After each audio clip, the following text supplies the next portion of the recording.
Bonjour chers amis, bonjour chers tous, bonsoir, ça dépend de l'heure à laquelle vous me suivez, de là où vous me suivez, je suis Albéric Mocho. Aujourd'hui nous allons parler des crypto-monnaies et avant d'aller plus loin, je vais insister rapidement sur ce que c'est que la crypto-monnaie, ce que sont les crypto-monnaies avant de parler de 4 applications qui seront utiles pour vous dans cette aventure avec les crypto-monnaies. Alors d'entrée, je vais dire que quand on parle de crypto-monnaie, c'est simplement de l'argent numérique, tout simplement. De l'argent numérique pour dire que lorsque vous avez des crypto-monnaies, c'est comme si vous avez de l'argent, mais cet argent n'est pas physique, on ne peut pas le toucher. Alors, quand on dit crypto, ça veut dire ce qui est crypté, ce qui est cryptographié, tout simplement, et monnaie vous dit argent. Donc, crypto-monnaie, c'est de l'argent qui est cryptographié, qui est crypté.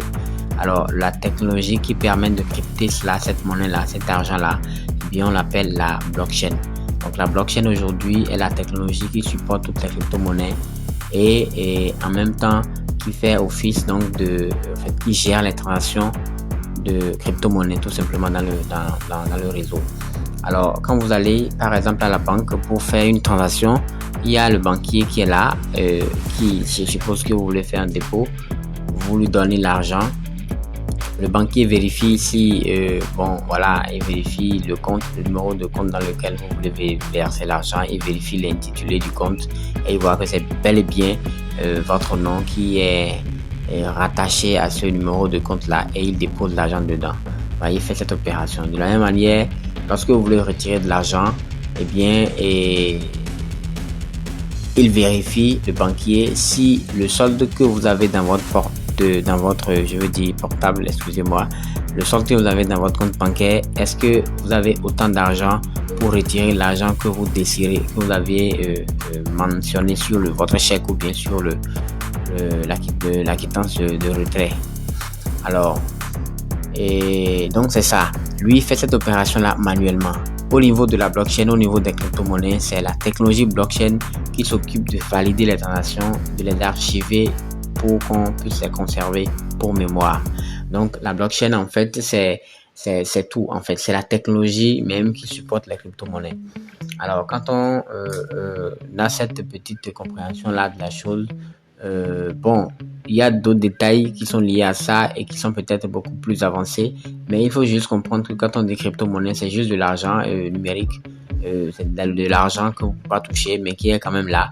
Et la différence aussi entre la crypto-monnaie et l'argent que nous pouvons toucher, c'est que lorsque la crypto-monnaie, vous avez par exemple une valeur de 10 000 francs CFA de crypto-monnaie et vous prenez quelqu'un d'autre qui a 10 000 francs CFA le billet réel et vous déposez vos crypto-monnaies dans un portefeuille numérique et celui qui a son billet de 10 000 francs, lui, là, il le dépose peut-être à la banque ou bien il le dépose dans sa maison, dans sa chambre, caché quelque part. 5 ans après, lui, il retourne là, il va retrouver les 10 000 francs intacts tels qu'il les a déposés, s'il les a bien rangés, bien sûr. Alors, mais celui qui a une crypto-monnaie d'une valeur de 10 000 francs CFA, il y a 2 cas qui se présentent à lui. S'il avait pris une crypto-monnaie qui a un projet assez solide, c'est sûr, il va avoir une valeur déjà multipliée par un certain nombre de fois ces 10 000 francs qu'il avait au départ et c'est sûr. De la même manière, s'il s'est lancé dans un projet qui n'a pas été bien réfléchi, il se peut qu'après 5 ans, il puisse voir que il n'a plus 10 000 francs là, peut-être c'est 500 francs CFA qui lui reste. Du coup, c'est pour dire que s'aventurer dans le monde des crypto-monnaies, c'est prendre des risques. C'est des risques, il faut l'avouer, et il n'y a aucune garantie. Ça, il faut que je le dise net. Il n'y a pas de garantie, ce n'est que des risques. Il y a beaucoup de risques. Même s'il y a en arrière-plan la possibilité de gagner de l'argent. Et comme l'a dit l'autre, le danger du bien est la part du mal qu'il y a en lui. Et donc, c'est ça. Et de la même manière que le danger du mal est la part du bien qu'il y a en lui également. Alors, donc, chacun doit faire ses recherches. Je dois le dire, je dois le rappeler. Je ne suis pas un conseiller financier. Je n'ai fait aucune étude scientifique qui soit liée aux finances et tout. Je suis juste passionné des crypto-monnaies. Je vous montre ce que je fais. Je ne vous demande pas vraiment de faire exactement ce que je fais. Je ne vous demande même pas de faire ce que je fais. Vous êtes responsable, chacun est responsable. Vous faites vos propres recherches et vous seul, vous décidez de vous engager ou non. Ce qui est sûr, même si vous décidez de vous engager, il faut garder la première précaution qui est quoi?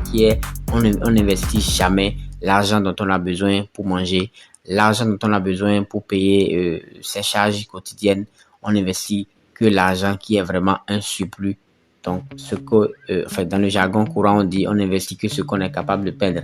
Donc, il ne faut pas avoir la folie, puisque dans les crypto-monnaies, la première chose qui fait qu'on peut perdre, c'est la cupidité et la peur.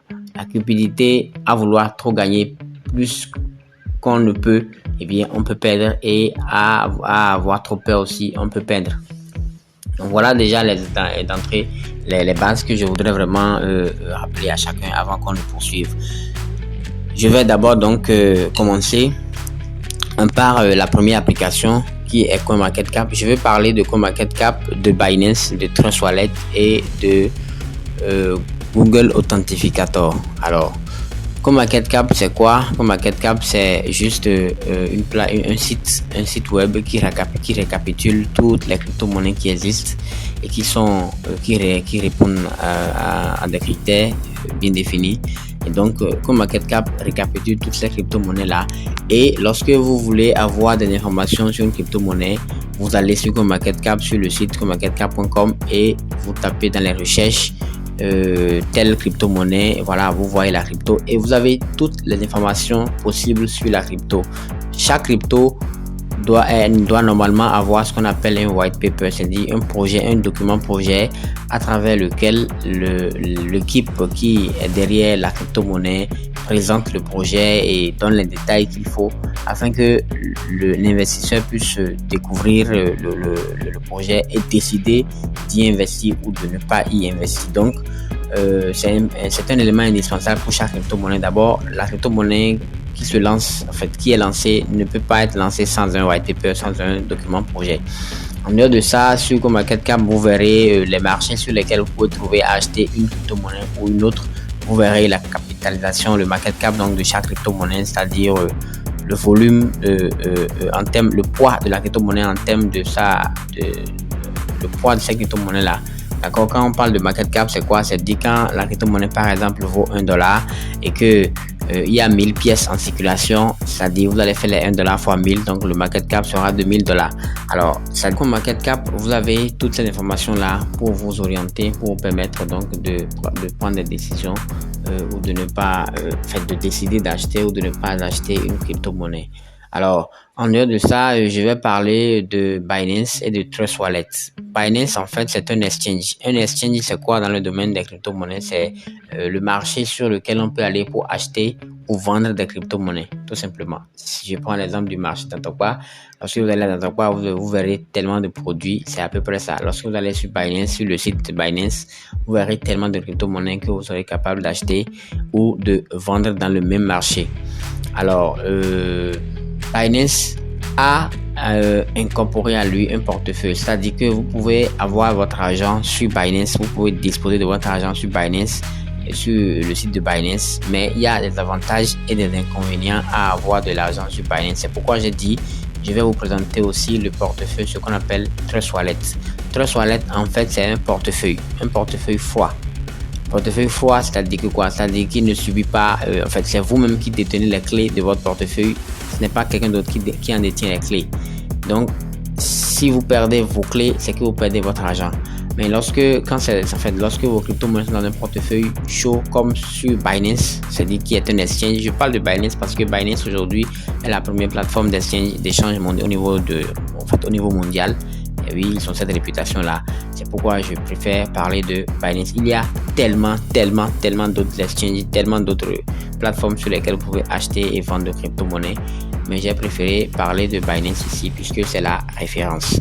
Alors, en dehors de ça, je disais donc que Trust Wallet vous permet de conserver vos crypto-monnaies en sécurité et vous détenez par vous-même les clés qui donnent accès à ce portefeuille-là. La différence entre le portefeuille froid et le portefeuille chaud, je vais revenir là-dessus plus tard. Mais déjà, il faut savoir que Trust Wallet, c'est comme un portefeuille. C'est comme quand vous avez un porte-monnaie physique et que vous voulez mettre vos petits jetons, vos billets dans votre porte-monnaie, tout simplement, et l'empocher. TrustWallet, c'est exactement ça. C'est un portefeuille qui sera numérique, c'est comme une application que vous installez. C'est là-dedans que vous stockez votre argent, tout simplement. Voilà. En dehors de ça, je vais parler de Google Authenticator. Google Authenticator, c'est une application qui permet de sécuriser les comptes. Vous savez, quand il ne sert à rien d'avoir des comptes et puis on a des comptes en ligne. Vous savez, en ligne, il y a beaucoup d'arnaques, il y a beaucoup de hacks, de personnes qui sont pas bienveillantes et qui ont de mauvaises intentions. Et donc, ils tentent toujours donc de trouver les moyens de pénétrer vos comptes pour voler vos crypto-monnaies. Et donc, Google Authenticator, c'est une application qui vous permet de mettre au moins une toute petite couche de sécurité à vos portefeuilles, à tout ce que vous avez en ligne comme actif sur les sites. Donc, c'est très important. Je ne pourrais pas parler de cette application, je ne pourrais pas parler de la crypto-monnaie, de tout ce qui se fait sur les sites en ligne par rapport aux crypto-monnaies, sans évoquer fondamentalement la question de Google Market et de Google Authenticator, puisque c'est cette application-là qui sécurise vraiment.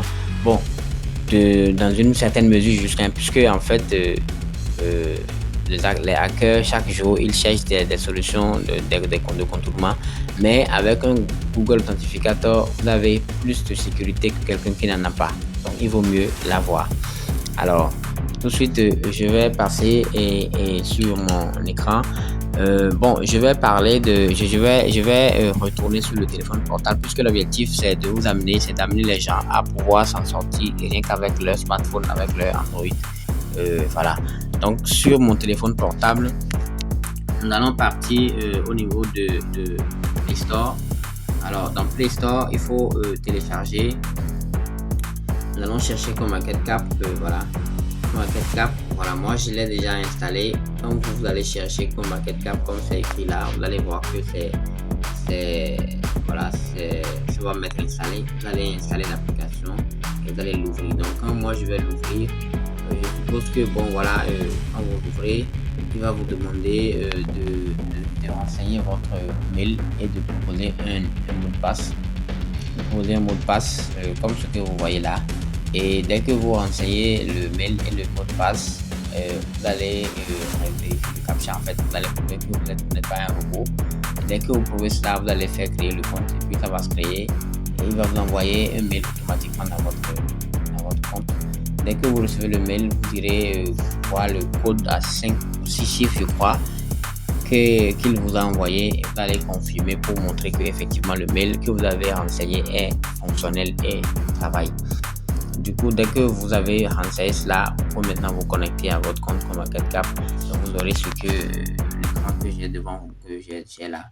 Et donc, dès que c'est là comme ça, vous avez la possibilité donc de chercher, comme je l'ai dit tout à l'heure. Vous allez voir que au niveau de la bande tout en haut, il y a la loupe qui est là. Donc, quand je clique dans la loupe, je suis capable de chercher n'importe quelle crypto-monnaie que je veux avoir.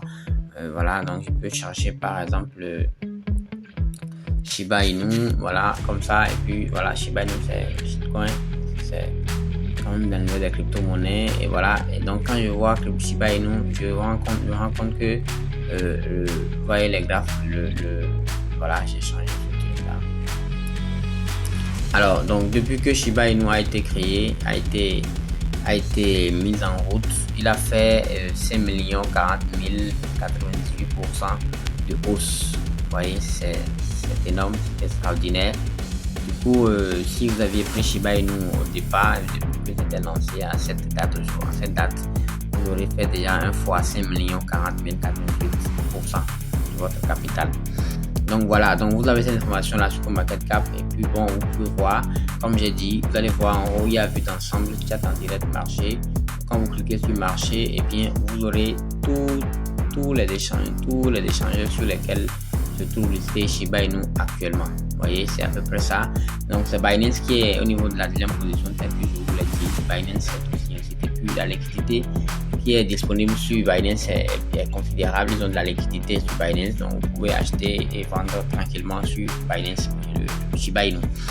Donc voilà des informations de ce genre que vous pouvez revenir recueillir au niveau de CoinMarketCap. Alors si je retourne toujours au niveau de Shiba Inu, vous pouvez voir ici, il y a ce qu'on appelle les adresses, donc les adresses de la crypto-monnaie. Ouais, ici, il y a l'adresse Ethereum.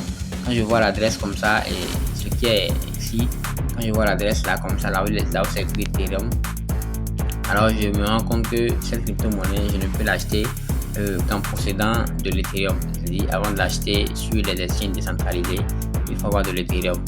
Et je vais revenir sur une autre vidéo où je vais vous montrer comment acheter vous-même vos propres crypto-monnaies. D'accord? Et on aura besoin de l'adresse qui est là pour pouvoir faire les achats dans les portefeuilles décentralisés. Et quand on sera sur Binance, je vous montrerai aussi comment ça se passe sur Binance pour acheter les crypto-monnaies. Dès que vous avez votre franc CFA dans votre mobile money, je vais vous montrer toutes les étapes qu'il faut suivre pour pouvoir faire l'achat soi-même de ces crypto-monnaies. Alors donc vous avez l'adresse qui est là et puis bon, vous allez voir toutes les informations qu'il faut par rapport à ça et d'autres informations aussi. Donc voilà à peu près.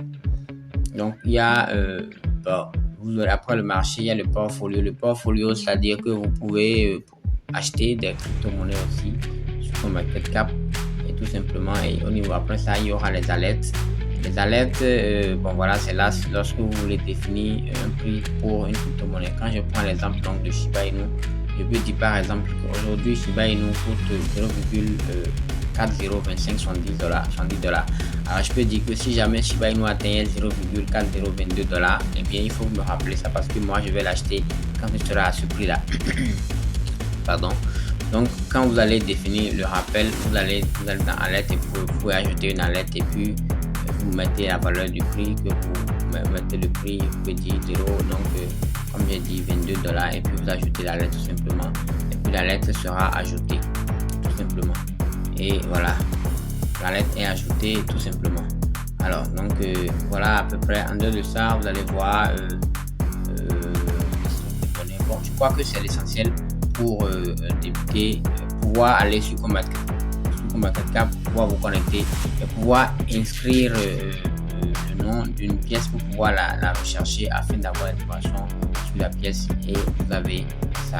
Quand je finis avec ça, je vais revenir au niveau de Trust Wallet. Si je finis avec ça, on va dans Trust Wallet d'abord. Alors bon, je vais faire une escale avec. On va d'abord parler de Binance. Donc Binance, voilà, pour moi je l'ai déjà installé. Vous allez dans votre Play Store. Et donc arrivé dans Play Store, là maintenant vous devez mettre Binance comme c'est écrit là, Binance. Alors je sais qu'il y a beaucoup qui ont déjà des comptes Binance, mais bon, je préfère y revenir pour pouvoir pour donner coup de main à ceux qui n'en ont pas encore. Donc Binance Wallet, et puis voilà, c'est ce qui est là avec le fond noir avec le carré jaune là. Et là vous allez dessus et puis voilà, moi j'ai déjà vous faites installer, d'accord. Alors quand vous faites installer, ça va s'installer, mais quand Binance va s'installer, la première chose qu'elle va vous demander, bon c'est vrai, vous allez vous inscrire, vous aurez à mettre votre mail aussi, à créer vous aurez à créer un mot de passe. Le mot de passe c'est 8 chiffres, c'est 8 caractères, c'est-à-dire lettres et chiffres et caractère spécial. Il faut une lettre majuscule pour avoir un mot de passe correct et à peu près solide. Et donc vous aurez donc l'application et vous allez pouvoir vous inscrire. Mettez le mail, vous aurez à mettre le mail. Après le mail, il faut prévoir un mot de passe. Et puis vous allez faire le contrôle donc du robot pour prouver que vous n'êtes pas un robot. Et après ça, et donc vous passez à l'étape suivante. Vous irez aussi vérifier les informations, le code qui sera envoyé dans votre mail et puis vous allez valider cela. Toujours est-il que vous avez la possibilité de vous inscrire avec votre mail, tout comme avec votre téléphone. Vous pouvez choisir ce qui vous conviendrait. Ce qui est sûr, plus tard vous aurez besoin de paramétrer votre mail dans votre compte Binance. Et quand vous allez vous inscrire sur le compte Binance, il faudra faire une vérification. Je vais faire une autre vidéo détaillée sur cette étape là, sur chacune de ces applications pour vous permettre d'aller un peu plus loin avec ces applications. Alors en dehors de Binance, bon, quand je viens dans Binance, voilà comment ça se présente. Binance, vous avez en bas, vous allez voir, il y a marché. Je peux aller dans le marché et acheter ce que je veux et faire ce que je veux dans le marché. Je peux dire que bon voilà, je vais acheter cette pièce par exemple, donc je vais acheter tout simplement et puis bon voilà, je mets la quantité que je vais acheter. Je peux dire que je vais acheter peut-être 58 pièces, ça va me faire 58 158 BUSD, voilà. Ou bien carrément, je peux dire que bon, moi, je ne veux pas faire ce truc là, je vais plutôt vendre. Je vais plutôt vendre. Et là, je reviens dans le marché, je choisis la pièce toujours. Je fais vendre, voilà. Et puis, je vends simplement la pièce. En fait, c'est quoi? La pièce, la crypto-monnaie qui est sur Binance, n'importe quelle crypto-monnaie, en fait, est volatile. Les crypto-monnaies sont volatiles. Or, quand on dit de vendre, en fait, c'est quoi? Quand vous vendez la crypto-monnaie, ce que vous obtenez, c'est des USDT. Il y a ce qu'on appelle les stablecoins. Il y a des stablecoins. Les stablecoins, c'est des crypto-monnaies qui ne changent pas de valeur, qui ont qui changent très faiblement de valeur. C'est-à-dire, ça bouge de 0,01, 0,01 en moins, 0,01 en plus. Donc, elles ont une valeur approximativement stable. Et sur Binance, la crypto-monnaie, le stablecoin par excellence, c'est le BUSD, c'est-à-dire le BUSD. Vous allez voir en haut là, c'est écrit Shiba, SHIB, BUSD. Ça veut dire que pour acheter de Shiba, il faudrait que je possède de BUSD. Vous pouvez avoir également l'USDT sur Binance comme l'USDT sur Binance comme stablecoin. Donc quand vous allez venir à ce niveau, vous allez voir que au niveau de USDT, quand je vais sur Shiba, ce n'est plus Shiba BUSD, c'est plutôt Shiba USDT. Donc ça veut dire que j'ai un temps acheté des USDT et que c'est avec ça que je vais acheter Shiba Inu. Donc c'est comme ça, je n'aurai qu'à faire acheter et puis je mets la quantité que je vais acheter. Bon, excusez-moi, là je vais retourner rapidement ici. Donc ça, c'est à peu près ça. Donc je reviens au niveau donc au niveau de Trust Wallet. Alors au niveau de Trust Wallet, je vais dans Play Store toujours et puis là je mets Trust Wallet, voilà, comme ça. Puis je l'installe, je fais l'installation.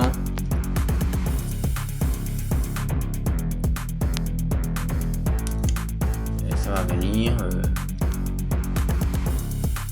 Donc Trust Wallet, comme j'ai dit, c'est un portefeuille froid, c'est un portefeuille qui vous permet de conserver vos crypto-monnaies et que ce sont les clés de ce portefeuille là, c'est vous-même qui les détenez et dès que vous les perdez, bon, c'est que vous avez perdu votre crypto-monnaie. Il faut vraiment savoir que il est important de conserver cette crypto-monnaie, de conserver ses clés, ses mots de passe, c'est très important. Sinon, bon voilà, vous pouvez avoir autant d'argent, mais s'il n'y a pas le mot de passe, il n'y a plus rien à faire quoi. Alors donc je fais ouvrir. Bon, je fais ouvrir, il me dit il y a des informations voilà, qu'il faut toujours lire. En fait, en ligne, quand vous engagez dans un truc, peu importe le site sur lequel il faut toujours prendre le soin de bien lire et de toujours lire tout ce qu'on met comme information. C'est très important. Alors donc voilà, très actif au même endroit et voilà, il nous présente rapidement comment ça va se passer. Maintenant, je mets créer un nouveau portefeuille. Bon, pour ceux qui ont déjà un portefeuille, je suppose qu'on n'a pas de portefeuille, donc je mets créer un nouveau portefeuille et j'accepte les politiques de confidentialité. Après, je fais continuer. Alors, quand je fais continuer, il me dit de proposer un code d'accès pour l'application. Je peux mettre peut-être 7. Voilà, je confirme encore. Voilà, 7. Et il me dit maintenant de sauvegarder maintenant le portefeuille et tout ça. Et puis, il dit c'est en fait un avertissement. Il me dit que bientôt il y aura à l'étape suivante, il y aura 12 mots. Les 12 mots en fait seront les clés de mon portefeuille. Si jamais je les perds, c'est que j'aurais perdu tout ce que j'aurais comme argent dans le portefeuille. Donc ce qui est conseillé, c'est d'avoir un carnet où il faut l'écrire. Il faut écrire ces mots de passe, ces 12 mots là, ces 12 keywords là, dans un carnet sauvegarder, un carnet où vous gardez quelque part de secret, parce que si quelqu'un découvre ces 12 mots, bien, il peut vider votre portefeuille à votre insu. Donc, nous allons accepter, nous allons dire que nous reconnaissons ça. If I lose my secret phrase, my phone will be lost forever. Donc, si je perds mes mots secrets, eh bien, mes fonds sont perdus à jamais. Je suis conscient. Et donc, si je l'expose à quelqu'un, voilà, c'est la même chose. Voilà, et très bien. Je confirme et je fais continuer. Alors, quand je fais continuer, je viens à cette étape-là. Alors, j'ai deux possibilités et il met en rouge do not share your secret phrase, c'est-à-dire de ne pas partager vos phrases secrètes avec quelqu'un. Et si quelqu'un là, eh bien, il peut contrôler tout votre portefeuille. Il vous met l'avertissement. Donc, c'est mis 1, 2, 3, 4 jusqu'à 12. Donc, vous avez les 12 clés. faites les 12 mots à ce niveau-là. Alors, qu'est-ce qu'il faut faire arriver à ce niveau? Arriver à ce niveau, vous allez simplement recopier, ces 12 mots-là. Et quand vous allez recopier ça sur une feuille de façon correcte, vous allez faire next. Vous allez faire next, d'accord? Alors bon, moi j'ai recopié ça déjà, je viens de recopier ça. Donc vous allez faire copier et aller coller dans un truc que vous faites dans quelque part, mais il faut faire attention parce que cela constitue la clé de votre portefeuille. Donc je vais continuer. Alors quand je vais continuer, me dit bon, de lui prouver que effectivement j'ai recopié mes mots secrets quelque part. Parce que effectivement, si jamais j'arrivais à perdre le téléphone ou bien me le volait et que je n'ai pas les mots en ordre tel qu'il me l'a proposé, eh bien je perdrai tout ce que j'ai là. Alors donc moi je vais remettre les mots dans l'ordre. Je crois que en primo il y avait Surge, il y avait ensuite Link, Umbrella, Retire, Kiss, Beyond, Archad, Bag, Fourni, Tumble, Junior et Cheval. Et il me dit bien joué et que c'est terminé. Voilà. Bon, je sais, arrivé à ce niveau, quand vous allez vouloir faire la capture d'écran, c'est sûr, il va vous refuser, il va pas permettre de faire la capture d'écran. D'accord? Donc, ne vous gênez même pas, prenez juste sa feuille et recopiez ou bien trouver un autre moyen pour sauvegarder quand même vos 12 mots. Alors, terminé. Donc, quand je fais terminer, il me met création du wallet. Alors, dès que le wallet est créé, donc je mets terminé. Vous pouvez mettre, quand vous activez ceci, bon, c'est juste pour vous notifier et que voilà, il y a les mouvements des crypto-monnaies en son temps. Alors voilà, donc quand vous connectez le portefeuille comme ça et c'est arrivé là par défaut, je vais revenir sur un tutoriel en Trust Wallet. On va y revenir naturellement puisque pour acheter les crypto-monnaies sur tous les shitcoins, quand on parle de Baby Doge, Shiba Inu, des trucs, pour tout ce qui est shitcoin que les gens circulent sur les réseaux sociaux, vous pouvez l'acheter dans Trust Wallet. Donc on va revenir là-dessus pour pouvoir voir comment ça se passe. Alors, je reviens maintenant au niveau de l'application qui est Google Authenticator. Bon, je ne l'ai pas sur ce portable, donc on va l'installer toujours dans Play Store. Là, eh bien, on met Google Authenticator. Google Authenticator. Voilà. Google Authenticator et puis je clique dessus. Voilà le logo. Voilà comment ça se présente. Je fais installer. Alors donc ça va s'installer.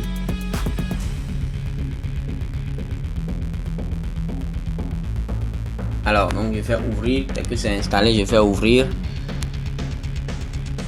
Bah voilà. Donc voilà, il faut toujours lire les informations, renforcer votre sécurité grâce à Google Authenticator, configuration simple avec la caméra et tout, un code unique pour se connecter. Voilà, commencer tout simplement. Donc commencer, c'est-à-dire aujourd'hui, en fait, sur cette application, là maintenant, je n'ai pas d'application à sécuriser tout de suite. Donc quand on va revenir sur Binance, je vais vous montrer comment sécuriser Binance, votre compte Binance avec votre Google Authenticator, et en ce moment-là, on va utiliser ce compte-ci pour pouvoir le faire. Donc voilà comment ça se passe, chers amis. Je crois que c'est fini pour aujourd'hui et je ne vais pas manquer de le dire. Abonnez-vous à la chaîne, likez si vous avez aimé la vidéo et partagez. Et ça me fera beaucoup de plaisir, ça fera du bien à la chaîne YouTube qui est naissante. Alors, chers amis, on se tient et à la prochaine.